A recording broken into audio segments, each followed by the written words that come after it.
touch, I can with just one touch, I can feel my body giving.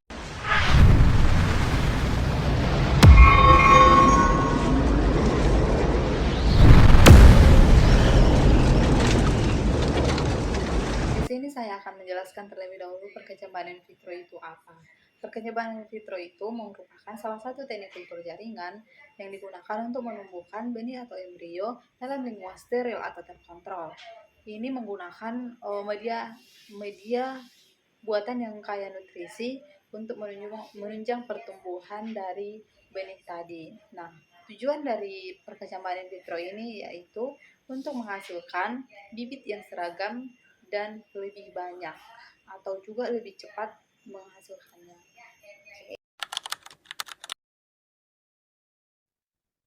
Halo everyone, selamat pagi.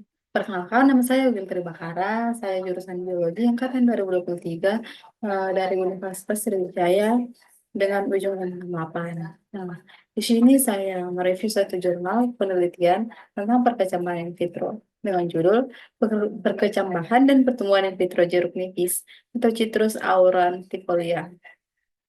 Untuk latar belakangnya, yang pertama tuh latar belakang, jeruk merupakan komoditas buah penting di Indonesia dengan produksi mencapai 2,56 juta ton. Jeruk nipis ini sering menurun akibat serangan penyakit puang lobing atau HLB sehingga dapat digunakan sebagai kontrol negatif dalam seleksi in vitro. Yang kedua itu tujuan penelitian. Yang pertama menentukan konsentrasi giberelin atau GA3 yang mana terbaik untuk perkecambahan biji jeruk nipis secara in vitro. Kemudian, mengetahui pengaruh perlakuan skarifikasi terhadap perkecambahan biji jeruk nipis. Terus yang ketiga itu ada metode penelitian. Metode penelitian ini dilakukan di Balai Besar Penelitian Bioteknologi dan Sumber Daya Genetik Pertanian, tepatnya di Kota Bogor pada bulan November 2019 sampai dengan bulan Mei 2020. Penelitian ini menggunakan rancangan acak lengkap RAL faktorial dengan dua faktor, yaitu konsentrasi GA3 0,5, 10, dan 15 mGa, dan perlakuan skarifikasi, yaitu biji dilukai dan tanpa pelukai.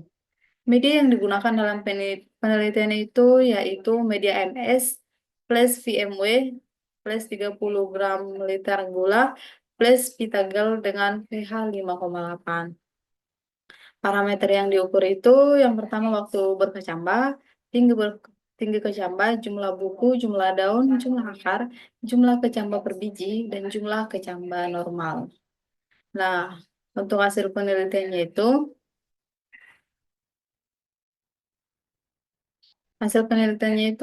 eh, kita tengok pada tabel berikut ini. Tabel ini dibagi menjadi dua, yaitu kecambah poliembryonik, yaitu yang terdapat pada A, B, C, dan kecambah monoembryonik yang terdapat pada kecambah D, E, F. Nah, di sini nanti perbedaannya itu di mana kecambah poliembryonik itu menghasilkan lebih dari satu kecambah per biji. Nah, untuk hasil penelitiannya itu, yang pertama itu perlakuan skarifikasi berpengaruh nyata terhadap waktu perkecambahan. Sedangkan gibberellin tadi tidak berpengaruh nyata terhadap sebagian besar variabel pertumbuhan. Biji dengan skarifikasi berkecambah lebih cepat dibandingkan biji tanpa skarifikasi. Nah, konsentrasi gibberellin atau GA3 5 mg Al-1 menunjukkan kecenderungan paling optimal untuk mempercepat perkecambahan. Kemudian, sebagian besar biji jeruk nipis menunjukkan sifat poliembryonik dengan lebih dari satu kecambah per biji. Itu yang dijelasin tadi di gambar ya. Kemudian, rata-rata kecambah normal yang dihasilkan itu sekitar 1,99 kecambah per biji. Mungkin kurang jelas ya di gambar, tapi itu aja. Selanjutnya itu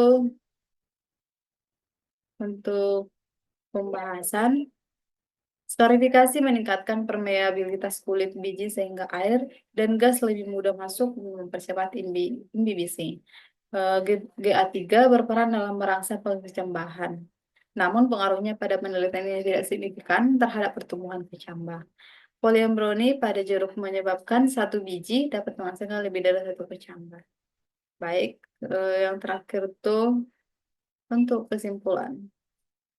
GA3 5 mg air pangkat minus 1 merupakan konsentrasi yang paling optimal untuk mempercepat perkecambahan. Tidak terdapat interaksi signifikan antara GA3 dan skarifikasi terhadap perkecambahan jeruk nipis ini. Skarifikasi efektif mempercepat waktu perkecambahan biji jeruk nipis.